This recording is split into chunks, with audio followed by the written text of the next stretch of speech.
Welcome to the Schuler-Yoakum Ancestry Part 1. This is the Schuler generation.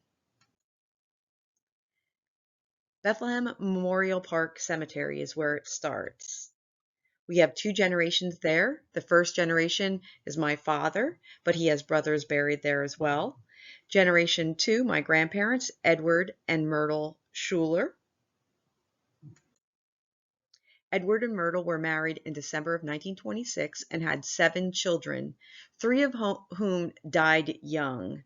First to die was a baby boy that was born at 6 months old on 3/29/1927. He's buried at Richland Town Union Cemetery in New Section Row 12. It's a little white grave behind her parents, my grandmother's parents. The young couple went on to have 2 girls and 4 boys, but tragedy struck, not once, but twice. First with John David, who was born in 1938. He died in 1961 from carbon monoxide poisoning after the worst airplane disaster in Richmond, Virginia history. He has a monument at the Rose Garden at the corner of 8th and Union in Bethlehem, PA. That monument used to be at the end of the Hill-to-Hill Bridge on the Fountain Hill side, because that's where all the boys from this area were from. He is buried with his parents at Memorial Park in Bethlehem. The Schuler family did receive settlement, but that in no way made up for the loss of their child. You could see here the various newspaper articles. There were many of them over the years and continue to be ones that celebrate the anniversary and that type of thing, or honor the anniversary.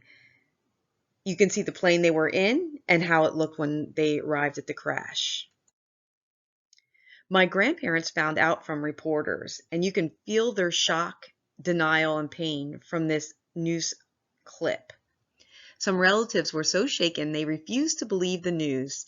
Typical were members of the family of John D. Schuler of Bethlehem, PA. They kept asking, "Who can I call to find out for sure? Why wasn't I notified? Can't anyone tell us he is living or dead? Where can I telephone?" I thought that once I saw the picture of all the boys from this area that were involved in the plane crash, I wouldn't be able to find my uncle. But I saw him right away because his picture hung on our wall in my house my entire life. He's a very handsome man.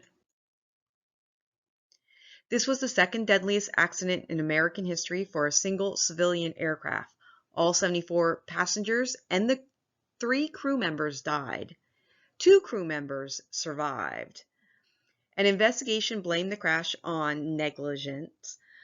From what I was told, the airplane was made for cattle and did not have doors for exiting. So when it said at the last minute, one of the pilots decided not to land on the runway, but in a marshy woodland just short of the airfield, the probe also showed that some of the victims could have escaped, but none had been advised of emergency exits. I was told there were none. Imperial Airlines of Miami, a charter plane company, lost its license to operate. Years later, a judge declared the company, renamed Universal Airlines, unfit to go back into business. The Times News magazine reported that statistically, the non-skids in general were more than 30 times as dangerous in the number of fatalities per passenger mile as the scheduled airlines in 1961. It took my Uncle John and 76 other lives for Congress to pass a law requiring that all supplemental carriers to reapply for certification. 4 years after that plane crash, a car crash claimed my Uncle Barry's life. Barry Lee died on November 13, 1965, and he was involved in a car accident after his bachelor party.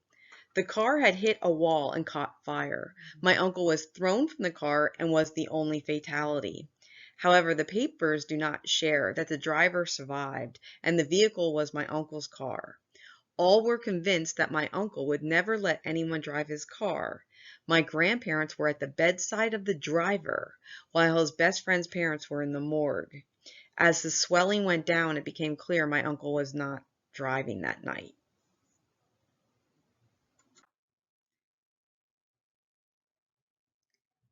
The following year, my grandmother died. I was told she died of heartache, and I can understand that. I mean, losing two sons from 61 and 65, devastating.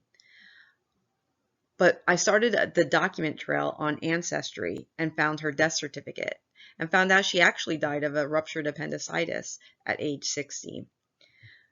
I was also told never to travel on a Friday the 13th, since both uncles died in vehicles on a Friday the 13th. My grandmother believed in a Schuler curse because she was a member of a church in Quakertown, and that church burned to the ground in 1947. And then right after that, a couple days later, the pastor died as well from a heart attack. She really thought this was just a curse. And then when her sons died, she continued that belief.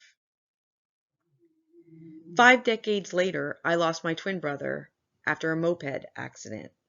Jonathan Donald Schuler died in 2016 in the Philippines after this accident. Was my family really cursed? Well, the document trail started raising some questions. First of all, it was early on a Sunday morning that the church burned, and the pastor died a couple days later, so no Friday the 13th there. John David died on a Wednesday, and his funeral was on a Thursday. There was no Friday the 13th in the month of November in 1961 when the accident happened. Barry Lee also died on a Saturday, not a Friday the 13th. And my grandmother died on a Saturday, September 10th. So while the vehicle accidents run in my family, I could not connect the superstitious Friday the 13th connection. So my document trail started debunking some of these superstitions held by my father, but is it really bad luck? Are we just that unlucky that so many people die of accidents in this family?